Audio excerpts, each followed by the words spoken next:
CAA சட்டம் நாடு முழுவதும் அமல்படுத்தப்படும். இஸ்லாமியர்கள் ரமலான் நோன்பு காலம் நேற்று தான் தொடங்கி இருக்குது. இந்த காலகட்டத்தில் இவர் அறிவிச்சிருக்கிறது இஸ்லாமியர்கள் மீதான ஒரு வன்மத்தை குறிக்குது அப்படிங்கிற விமர்சனம் இருக்குது. பிரதமர் மோடி நாட்டு மக்களுக்கு உரையாற்ற போகிறார் என்று மாலை 5 மணியிலிருந்து கூற தொடங்கினார்கள். ஏகப்பட்ட பேருக்கு ரொம்ப பதற்றமாய் போச்சு. என்ன புதிய குண்டை தூக்கி போட போறாருன்னு தெரியலையேன்னு சொல்லி இந்த ரூலை இன்னைக்கு நேற்று தான் கொண்டு வந்திருக்காங்க. அப்ப நேற்று தான் இந்த சட்டம் உண்மையிலேயே அமல்படுத்தப்பட்டதான்னா இல்ல. 2022 பிஜேபி மீண்டும் அவர்களோட ஓட்டு வங்கியை ஸ்திரப்படுத்திக்கிறதுக்காகவும் அவங்களோட டார்கெட்டட் சீட்டை அடைவதற்காகவும் நாட்டை பிளவுபடுத்திடுறாங்க. 2019 அதிமுகவோட 10 ராஜ்யசபா உறுப்பினர்கள் ஓட்டு போடலன்னா பிளஸ் அன்புமணி அவர்கள் ஓட்டு போடலன்னா இந்த சட்டமே நடைமுறைக்கு வந்திருக்காது அப்படிங்கிற விமர்சனம் இருந்துச்சு.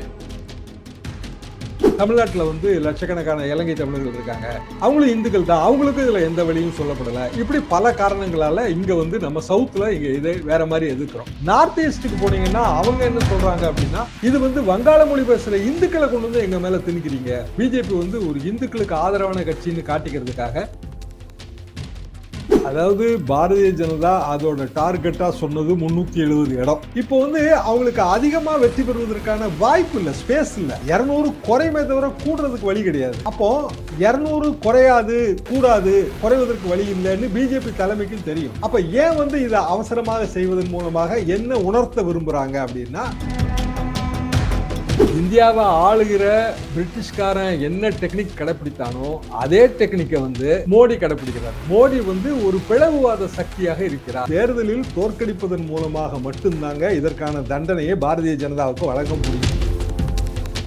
இது போன்று அரசியல் சார்ந்து எக்ஸ்க்ளூசிவான வீடியோக்களை தொடர்ந்து காண ஆகாயம் வாய்ஸ் சேனலை சப்ஸ்கிரைப் பண்ணுங்க. ஆகாயம் வாய்ஸ் நேயர்களுக்கு வணக்கம். இன்றைக்கு நம்மோடு நேர்காணலுக்காக மூத்த பத்திரிகையாளர் மற்றும் அரசியல் திறனாய்வாளர் திருமிகு தராசு ஷியாம் அவர்கள் நம்மோடு இருந்திருக்கிறார். அவரோடு பேசலாம். வணக்கம் சார். வணக்கம் சிவா. பிரதமர் மோடி அவர்கள் நேற்று மாலை ஒரு முக்கியமான அறிவிப்பு வெளியிடப்படும் அப்படின்னு சொல்லியிருந்தாரு. எல்லோருமே எதிர்பார்த்துட்டு இருந்தாங்க என்ன அறிவிப்பு வெளியிட போறாரு அப்படின்னு சொல்லிட்டு. கடைசியில் சிஏஏ சட்டம் நாடு முழுவதும் அமல்படுத்தப்படும் அப்படிங்கிற ஒரு ஏற்கனவே நிறுத்தி வைக்கப்பட்ட சட்டத்தை மீண்டும் அமல்படுத்தியிருக்கிறார். அதுவும் குறிப்பாக பார்த்தீங்கன்னா, இஸ்லாமியர்கள் ரமலான் நோன்பு காலம் நேற்று தான் தொடங்கி இருக்குது.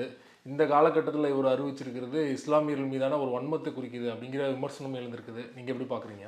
பிரதமர் மோடி நாட்டு மக்களுக்கு உரையாற்ற போகிறார் என்று மாலை 5 மணியிலிருந்து கூற தொடங்கினார்கள். ஏகப்பட்ட பேருக்கு ரொம்ப பதற்றமாய் போச்சு. என்ன புதிய குண்டை தூக்கி போட போறாருன்னு தெரியலையேன்னு சொல்லி கடைசியில நீங்க சொன்ன மாதிரி 2019 நிறைவேற்றப்பட்ட சட்டத்துக்கு விதிகள் அறிவிக்கப்பட்டிருக்கிறது. அடிப்படையில குடியுரிமை திருத்த சட்டம் என்பது குடியுரிமை சட்டத்திலிருந்து வருது. 1955 சட்டத்திலிருந்து வருது. அதற்கு முன்னால் இந்தியா சுதந்திரம் அடைவதற்கு முன்னாடி பிரிட்டிஷ் இந்தியாவா இருந்தது. அப்போ இயல்பாக இன்றைய இந்தியாவின் வெளிநாட்டு பகுதிகளான பாகிஸ்தான், பங்களாதேஷ், ஆப்கானிஸ்தானின் ஒரு பகுதி, இங்க இருந்தெல்லாம் மக்கள் இங்க போய் கலந்து பழகி அப்படிதான் இருந்திருக்க முடியும். உதாரணமா ஒரு மெட்ராஸ் ப்ராவின்ஸ் மட்டும் இருக்கு.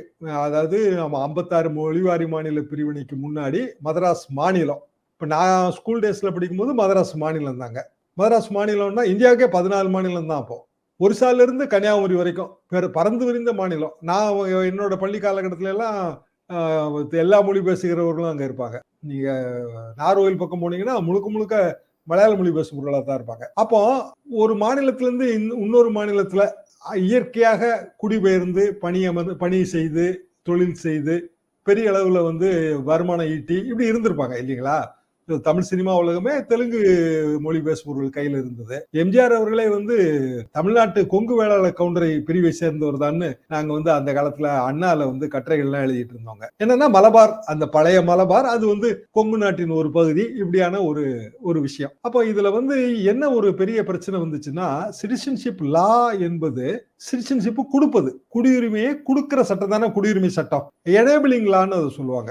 ஒரு சட்டம் ஏதோ ஒன்று கொடுக்குது உங்களுக்கு. டிசேபிளிங் லான்னு ஒண்ணு இருக்கு. அது என்னன்னா, ஏதோ ஒரு சட்டம் உங்களுக்கு இயற்கையாக கிடைக்க வேண்டியதை மறுக்கிறது. பல காரணங்களுக்காக அப்படி மறுக்கப்படுவது இயற்கையா நடக்கும். அப்ப இயற்கையான உரிமையை மறுப்பது டிசேபிளிங் லா, உரிமையை கொடுப்பது எனேபிளிங் லா. குடியுரிமை என்பது இயற்கையான விஷயம். இப்போ உதாரணமா நீங்க உங்க தாத்தா பாட்டி எல்லாரும் இந்த நாட்டிலே பிறந்து இங்கே இருக்கீங்க. உங்களுக்கு இயல்பாவே உங்களுக்கு குடியுரிமை கிடைச்சிருது. இப்போ ஒரு 12 வருஷமா இந்த நாட்டுல நீங்க இருக்கிறீங்க. உங்க வேற நாட்டுல இருந்து தான் நீங்க இங்க வந்திருக்கீங்க. அது பாகிஸ்தானா இருக்கணும்னு அவசியம் இல்லை. நீங்க அமெரிக்கால இருந்து கூட இங்க வந்திருக்கலாம், வெளிநாட்டுக்காரனா கூட இருக்கலாம். அப்போ எப்படி குடியுரிமை பெறுவது? அதுக்கு சில விதிகள் இருக்கு. 12 வருஷம் இருக்கணும். இப்படியான சில விதிகள் இருக்கு. இப்போ பிரிவினைக்கு முன்பும் பின்பும் இந்த நாட்டுல பல பகுதிகளில் இருந்து வந்தவங்க, அவங்களுக்கு எப்படி குடியுரிமை குடுப்பது? ஏதாவது ஒரு அப்பா, அம்மா யாராவது ஒருத்தர் இந்தியரா இருந்தா போதும். இப்படி அதுக்கும் பல விதிகள் இருக்கு. இது எல்லாமே 1955 சட்டத்துல வருது. மோடி அரசு வந்த உடனே 2019ல அதுல ஒரு திருத்தம் கொண்டு வந்து அன்டாக்குமெண்டட் நான் முஸ்லிம் மைனாரிட்டிஸ் அப்படின்னு அவங்க அதை கிளாசிஃபை பண்ணாங்க. அதாவது இந்துக்கள், பார்சிகள், பௌத்தர்கள் இப்படியான நான் முஸ்லிம் மைனாரிட்டிஸ் அவங்ககிட்ட டாக்குமெண்ட் இல்ல. அவங்க குடியுரிமை பெறுவதற்கான ஒரு வழிவகை செய்கிறோம். இதுவும் எனேபிளிங் லா தான் சொன்னாங்க. இப்போ என்ன பிரச்சனை வருது இந்த இடத்துல?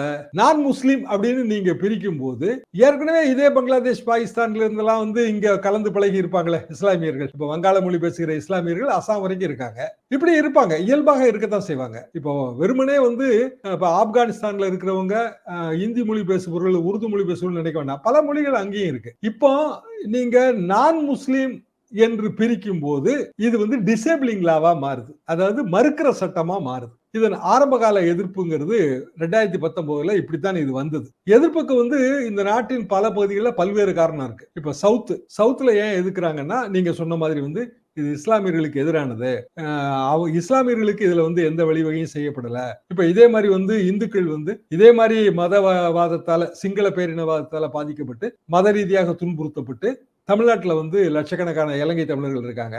அவங்களும் இந்துக்கள் தான். அவங்களுக்கும் இதுல எந்த வழியும் சொல்லப்படல. இப்படி பல காரணங்களால இங்க நம்ம சவுத்துல இங்க இதை வேற மாதிரி எதிர்க்கிறோம். நார்த் ஈஸ்டுக்கு போனீங்கன்னா அவங்க என்ன சொல்றாங்க அப்படின்னா, இது வங்காள மொழி பேசுற இந்துக்களை கொண்டு எங்க மேல திணிக்கிறீங்க. பிஜேபி ஒரு இந்துக்களுக்கு ஆதரவான கட்சின்னு காட்டிக்கிறதுக்காக நாங்க மலைவாழ் மக்கள், எங்களுக்கு தனி கலாச்சாரம், தனி மொழி இருக்கு, தனியான இனம். நாங்க 7 ஸ்டேட், மேகாலயா, அருணாச்சல பிரதேசம், நாகாலாந்து, அசாம் பிஜேபி ஆளுகிற மாநிலம்.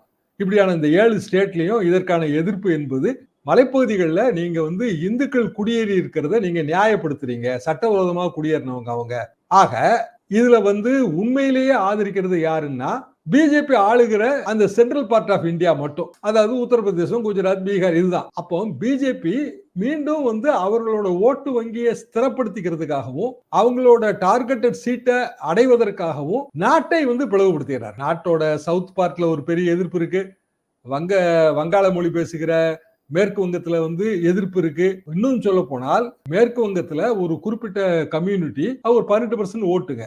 அவங்க அந்த கங்கை கரையோரமாக கடலும் கங்கையும் கலக்கிற இடத்துல மீன் பிடித்து வாழ்றாங்க. அவங்க அப்படியே பங்களாதேஷ் வரைக்கும், இந்த பக்கம் மியான்மர் வரைக்கும் ஒரு பெரிய பறந்து விரிந்த கம்யூனிட்டி ஹிந்துஸ். அவங்க ஆக்சுவலா நம்ம 4 வர்ணமாக இந்து மனு தர்மம் பிரிக்குது இல்லையா? பிராமணர், சத்திரியர், வைசியர், சூத்திரர்னு 4 வர்ணத்திலையும் இல்லாதவங்க அவங்க இதை ஆதரிக்கிறாங்க. ஆனா அவங்க மம்தா பானர்ஜிக்கு எதிரானவங்க. அப்போ மம்தா பானர்ஜியை அவங்களுக்கு எந்த சீட்டும் கிடைக்க கூடாது, இல்லைன்னா அவங்களை தோக்கடிக்கணும்னா இவங்களுக்கு ஒரு சலுகையை காட்டணும். அதாவது பிளவுபடுத்தும் அரசியலை பிஜேபி செய்யுது. அதான் இதோட சிக்கல்.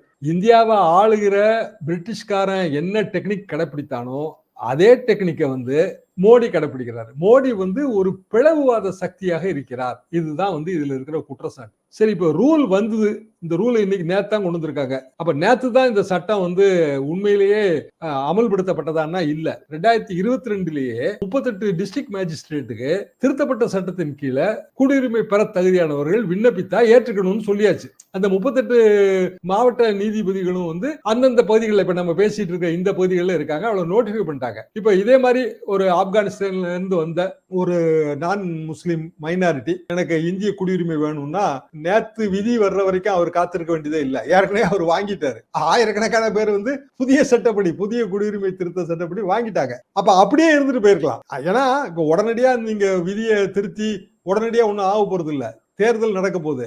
இன்னும் மாநிலங்கள்லாம் இந்த திருத்தப்பட்ட விதியை ஏத்துக்கிடணும். பல மாநிலம் எதுக்கும். ஆக ஒட்டு மொத்தத்துல இமிடியேட் பெனிஃபிட் இதுல எதுவுமே கிடையாது. ஆனாலும் ஏன் பிஜேபி நேத்து அவசரமா இவ்வளவு பெரிய ஒரு ஹைப்பை கிரியேட் பண்ணி ஏன் நேத்து இதை கொண்டு வரணும் என்றால், பிஜேபிக்கு அவங்க ஆளுகிற மாநிலங்கள்ல, அவங்களுக்கு செல்வாக்கு இருக்கிற மாநிலங்கள்ல உண்மையிலேயே அவ்வளவு சீட்டு கிடைக்குமா கிடைக்காதாங்கிற சந்தேகம். ரைட் சார், இதே கருத்து தான் முதல்வர் மு.க. ஸ்டாலின் அவர்களும் சொல்லியிருந்தாரு. நேற்று சிஏஏ சட்டத்துக்கு எதிராக அவர் வெளியிட்ட அறிக்கையில் தேர்தலுக்கான அனைத்து அஸ்திரங்களும் எடுபடாமல் போன நிலையில சிஏஏ சட்டத்தை பயன்படுத்தி தேர்தலில் கரையேற முயற்சி பண்றாங்க அப்படிங்கிற ஒரு கடுமையான விமர்சனத்தை அவரும் வச்சிருந்தாரு. அதாவது பாரதிய ஜனதா அதோட டார்கெட்டா சொன்னது 370 இடம். இந்த 370 இடம் எதுல இருந்தெல்லாம் வரும் அப்படின்னு நம்ம ஒரு கால்குலேஷன் பண்ணி பார்க்கலாம்.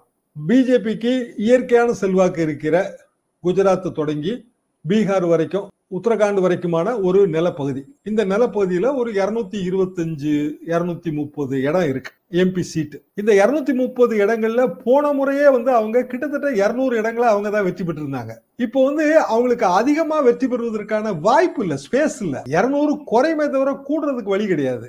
அப்போ 200 குறையாது, கூடாது, குறைவதற்கு வழி இல்லைன்னு பிஜேபி தலைமைக்கும் தெரியும். அப்ப ஏன் இதை அவசரமாக செய்வதன் மூலமாக என்ன உணர்த்த விரும்புறாங்க அப்படின்னா, உத்தரப்பிரதேசத்தில் இருக்கிற இந்துக்களே, பீகாரில் இருக்கிற இந்துக்களே, உங்களுக்காக இயங்குகிற கட்சி பாரதிய ஜனதா. உங்கள் நலனுக்காக மட்டுமே நாங்கள் பாடுபடுகிறோம். எவ்வளவோ எதிர்ப்பு இருந்தாலும் நாங்க கொடுத்த வாக்குறுதியை காப்பாத்தியிருக்கோம். குடியுரிமை திருத்த சட்ட விதிகளை கொண்டு வந்துட்டோம்.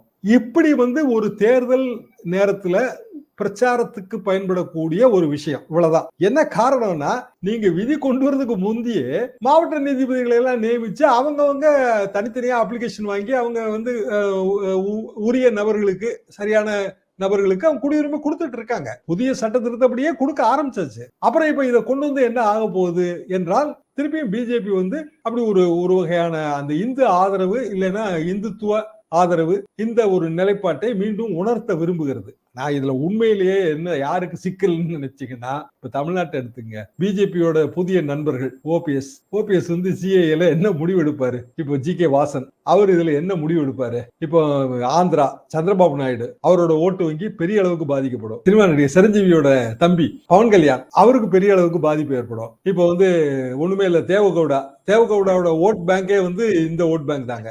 அவரோட ஏரியாவே ஓல்டு மைசூர் ஸ்டேட், அதாவது காவிரி தீரத்துல இருக்கிற இஸ்லாமிய ஓட்டு வங்கி எப்பவுமே கவுடா சப்போர்ட்டர்ஸ். கவுடா பையன் குமாரசாமியோட ஓட்டு வங்கி இதுல அவுட். இப்போ அப்போ பிஜேபி அவர்களிடம் புதிதாக நட்பு பாராட்டிய அனைவருக்கும் இது அவங்க முதுகுல கத்திய பாய்ச்சிட்டாங்க. சவுத்துல ஒரிசால மட்டும் தப்பிச்சாங்க. என்னன்னா, அந்த பிஜேபி கூட்டு வந்துருமோன்னு இருந்த நிலைமையில இப்போ பிஜேடி உஷாராயிரும். ஏன்னா அவங்களோட ஓட்டு வங்கி அது. அப்ப இந்த பிஜேபியோட இந்த முயற்சியை, இந்த விதிகள் மாற்றப்பட்ட விதிகளை, திருத்தப்பட்ட விதிகளை அமலுக்கு கொண்டு ஆதரிச்சாங்கன்னா நவீன் பட்நாயக் அவுட். சோ இப்ப அவங்க பிஜேபியோட எந்த ட்ரக்கும் வச்சுக்க மாட்டாங்க. அப்போ ஒரிசால இருந்து, இன்னும் சொல்ல போனா ஜார்க்கண்ட்ல இருந்து தமிழ்நாடு வரைக்குமான ஒரு 170 சீட்ல எந்த சீட்டும் கிடைக்காட்டாலும் பரவாயில்லங்கிற ஒரு முடிவு எடுத்து தானே இதை கொண்டு வராங்க. அப்ப இந்த ஸ்டேட்ல இருக்கிற இந்துக்களை எல்லாம் ஒற்றுமைப்படுத்திடலாமா, அதுல நமக்கு சீட்டு கிடைக்குமா, இதுதான் எண்ணம் அப்படின்னா அதுக்கு ஒற்றுமைப்படுத்துவதற்கு வழியே இல்லை. காரணம், இங்க இருந்த எதிர்ப்புனாலதான் சிஏஏ அமலாக்கத்தையே தள்ளி வைக்க நேர்ந்தது. 2019 கொண்டு வந்தது இல்ல ஒரு சட்டம், விதிகள் போடாம 6 மாசம் இருந்தாலே அது காலாவதி ஆயிரும். ஆனா இது விதிகள் போடுறதுக்கு 4 வருஷம் ஆயிருக்கு. அதாவது ஒவ்வொரு 6 மாசத்துக்கும் ஒருக்கவும் விதிகள் நாங்க ஃப்ரேம் பண்றதுக்கு காலதாமதம் ஆகுதுன்னு சொல்லி எக்ஸ்டென்ஷன் வாங்கியிருக்காங்க. அப்ப 6 மாசமா எக்ஸ்டென்ஷன் வாங்கும்போது அன்ரீசனபிள் அது. அப்ப ஆட்டோமேட்டிக்கா சுப்ரீம் கோர்ட்டுக்கு போயிடும். அன்ரீசனபிளா எக்ஸ்டென்ஷன் வாங்கியிருக்காங்கிறது சுப்ரீம் கோர்ட்டுக்கு போகும். அது கோர்ட் எல்லாத்தையும் விவாதிச்சு முடிவு எடுக்கிறதுக்கு பல மாதங்கள் ஆகும். பல மாதங்கள் கழிச்சு இந்த விதி கொண்டு வந்ததே தப்புன்னு கூட தீர்ப்பு வரலாம். இந்த விதிகள் திருத்தப்பட்ட விதிகளை கொண்டு வந்ததே தப்பு. நீங்க பேசும்போது குறிப்பிட்டீங்க, பாஜகவோட புதிய நண்பர்களான ஓபிஎஸ் மற்றும் ஜி.கே. வாசன் இதை எப்படி எதிர்கொள்ள போறாங்க, இது கண்டிப்பா சிக்கலை கொடுக்குன்னு சொன்னீங்க இல்லையா? பாஜகவோட பழைய நண்பரான எடப்பாடி பழனிசாமி அவர்கள் தான் நேற்று மாலையிலிருந்து பெரிய அளவில் விமர்சனத்துக்குள்ளாயிருக்காரு. ஏன்னா 2019 அதிமுகவோட 10 ராஜ்யசபா உறுப்பினர்கள் ஓட்டு போடலைன்னா, ப்ளஸ் அன்புமணி அவர்கள் ஓட்டு போடலைன்னா இந்த சட்டமே நடைமுறைக்கு வந்திருக்காது அப்படிங்கிற விமர்சனம் எழுந்திருக்கு. அவர் பாஜக கூட்டிலேருந்து வெளில வந்ததுக்கு அப்புறமா சிறுபான்மையினர் ஓட்டு வங்கியை தான் குறி வச்சிருக்காரு. இப்போ அதில் ஓட்டை விழுகிற மாதிரி பிரச்சாரத்தை எடுத்துட்டு போறாங்க இல்லையா? இதை எப்படி பாக்குறீங்க? சிறுபான்மையினர் ஓட்டு வங்கி அப்படி உடனடியெல்லாம் எடப்பாடி பழனிசாமி கிடைக்க வழி இல்லைங்க. அவர் எய்ம் பண்றாரு, அது வேற விஷயம். பட் எப்படி அவங்க உடனடியாக அவரை ஏத்துக்குவாங்க? அதுக்கான வாய்ப்பெல்லாம் இல்ல. ஆனா இப்போ உதாரணமா பாமக, தேமுதிக, பிஜேபி கூட்டணிக்கு போகுதுன்னு நம்ம நினைக்கிறோம் இல்லையா? அப்ப அவங்களுக்கு இது மாபெரும் இடைஞ்சலா மாறுமே ஓட்டு வங்கியில. ஒரு கட்சி ஒரு கூட்டணிக்கு தலைமை வகிக்கிற கட்சி, கூட்டணி கட்சிகளுக்கெல்லாம் தொகுதிகளை கொடுத்து கூட்டணி கட்சிகள் வெற்றிக்கு பாடுபடணும்ல. இப்ப திமுகவோட கடமை என்ன? கம்யூனிஸ்டுகள் வெற்றிக்கு பாடுபட வேண்டியதும் திமுகவோட கடமை தானே. அப்போ பிஜேபி அணியில புதிய நண்பர்கள் இணைய விரும்புவர்கள் 2 பேர் நலனையும் இது பாதிக்குது. இப்ப பாமக இது என்ன செய்ய போகுது? இப்போ அதாவது எல்லாருமே இதுல ரொம்ப ஒரு அதிர்ச்சிக்குள்ளாகி இருப்பாங்க. இப்ப நம்ம மாநிலத்துல மட்டும் இல்ல, நான் சொல்ற உதாரணங்கள் ஆந்திரா, தெலுங்கானா எல்லாத்துக்கும் சேர்த்து எல்லாத்துலயும் அவங்களுக்கு புதிய நண்பர்கள், புதிய கூட்டணிகள் உருவாக்கி இருக்காங்கல்ல. அப்ப இது பிஜேபிக்கு எப்படி தெரியாம இருக்கும்? தெரியும். அவங்களும் வந்து தேர்தல் கணக்கு போட்டிருப்பாங்கல்ல. கண்டிப்பா தெரியும். ஆனாலும் நம்ம வந்து நம்மளோட overall image, overall vote share maintain பண்ணணும்னு அவங்க நினைக்கிறாங்க. ஏற்கனவே வந்துங்க இதோட கோடி வந்து பிரதமர் வந்து ஒரு 2, 3 மாசத்துக்கு முந்தையே காட்டிட்டாரு. என்னன்னா, போன வாட்டி நம்ம வந்து 37% ஓட்டு வாங்கியிருக்கோம். இந்த வாட்டி 50% ஓட்டு வாங்கணும். 50% ஓட்டு வாங்குறதுக்கான ஒரே வழி ஹிந்து ஓட்டு வங்கி 80% நம்ம எடுக்கணும்னு. அதாவது இந்த நாட்டுல வந்து இந்துக்கள் ஓட்டு வங்கியில 80% தனக்கு வரணும் அப்படின்னு பிஜேபி விரும்புது. அதுக்கான முயற்சிகள் தான் இதெல்லாம். ஆனால் அது வந்து இந்த நாட்டை பலவீனப்படுத்துது. அது போக பதற்றப்படுத்துது. இப்போ வந்து இன்னைக்கு இதுல அறிவிச்சிட்டாங்க. All India, all Assam student union பெரிய போராட்டம். அப்ப வடகிழக்கு மாநிலம் நம்மளோட நாட்டு பாதுகாப்புக்கு ரொம்ப முக்கியமான மாநிலங்கள் இல்லையா? அந்த மாநிலங்களை பதற்றத்துக்குள்ளாக்குறதுல அர்த்தமே இல்லையே. ஆனாலும் பரவாயில்ல, நாங்க தேர்தலில் வெற்றி பெறணும் அப்படின்னு ஒரு கட்சி சர்வாதிகாரத்தனமாக வெறுமனே தேர்தல் வெற்றி ஒன்றை மட்டுமே இலக்காக கொண்டு செயல்படும் போது நாடு பலவீனம். இறுதியா ஒரு கேள்வி. நேற்றுல இருந்து நீங்களும் விமர்சனத்தை பார்த்துருப்பீங்க. அந்த அதிமுகவோட 10 ராஜ்யசபா உறுப்பினர்கள் வந்து போடலைன்னா நான் நடைமுறைக்கு வந்திருக்காதா? ஏன்னா நேற்றுலேருந்து அந்த விவாதம் தான் போயிட்டு இருக்குது. அது மட்டும் இல்லாமல் இன்றைய காலையில் உடனே கூட எடப்பாடி பழனிசாமி அவர்களும் அவருடைய அறிக்கையை வெளியிட்டிருந்தார். மத்திய அரசுக்கு எதிராகவும் இந்த சிஏஏ சட்டத்துக்கு எதிராகவும். இது வந்து இரட்டை நிலைப்பாடு அப்படிங்கிற விமர்சனம் வைக்கப்படுது இல்லையா? உண்மையிலேயே என்ன சார் நடந்தது? உண்மையிலேயே வந்து அந்த 10 உறுப்பினர்கள் ஓட்டு போடலைன்னா இந்த சட்டம் வந்து நடைமுறைக்கு வந்திருக்காதா? அதாவது 2019 சட்டம் நடைமுறைக்கு வந்த விதத்தை பற்றி இப்ப பேசி பிரயோஜனம் இல்லை. என்ன காரணம்னா அதுக்கு பிறகு ரூல்ஸ் வந்து வரணும். அந்த ரூல்ஸை ஒவ்வொரு மாநிலமும் ஏத்துக்கிடணும். ஸோ மாநிலங்கள், பல மாநிலங்கள் அதை ரிஜெக்ட் பண்ணும். அப்போ இப்போ உண்மையிலேயே நம்ம கவலைப்பட வேண்டியது எதுன்னா, பிஜேபி அல்லது மோடி 3.0 வரணுமா வேண்டாமாங்கிறது தான். அப்ப மோடி 3.0 வந்தா என்னென்ன ஆபத்துகள் வருங்கிறது இப்ப பட்டவர்த்தனமா நமக்கு தெரியுது. ஒரு முனையில நின்று பிஜேபியை எதிர்க்க வேண்டிய கட்டாயத்துக்கு நாடு தள்ளப்படுது. இதுல வந்து திமுக, அதிமுக பாலிடிக்ஸ்குள்ள போறதே வேஸ்ட்னு நான் நினைக்கிறேன். என்ன காரணம்னா, பலரும் பல நிலைப்பாடுகளை மாத்தி தான் இருக்காங்க. திமுகவும் பல நிலைப்பாடுகளை மாத்தி இருக்கோம். ஏன்னா பாலிடிக்ஸ் வந்து அடிப்படையிலேயே வந்து அது எப்போதுமே வந்து இவால்வ் ஆகிட்டே இருக்கிற ஒரு விஷயம் தான். டைனமிக் இன் நேச்சர், மாறிக்கிட்டே தான் இருக்கும். அப்போ 2019 நீங்க செய்யலைன்னா இது வந்திருக்காதுங்கிறது அர்த்தமே இல்லை. அதெல்லாம் தாண்டி வந்தாச்சு. இப்போ வந்து இந்த ரூல்ஸ் வந்துருச்சு. அதையும் நீங்க ஒண்ணும் செய்ய முடியாது. அது மத்திய அரசோட வேலை. குடியுரிமைங்கிறதே அவங்க சப்ஜெக்ட். அவங்க ரூல்ஸ் போட்டாங்க. இப்ப அதை எதுக்கிறதுக்கான ஒரே வழி சட்ட போராட்டம். அது பல மாதங்கள் பிடிக்கும். ஆனால் இது வந்து தண்டனைக்குரிய ஒரு விஷயம்னா அந்த தண்டனை ஒரு அரசியல்வாதிக்கு எப்போது கிடைக்கும் சொல்லுங்க? தேர்தலில் தோல்வி.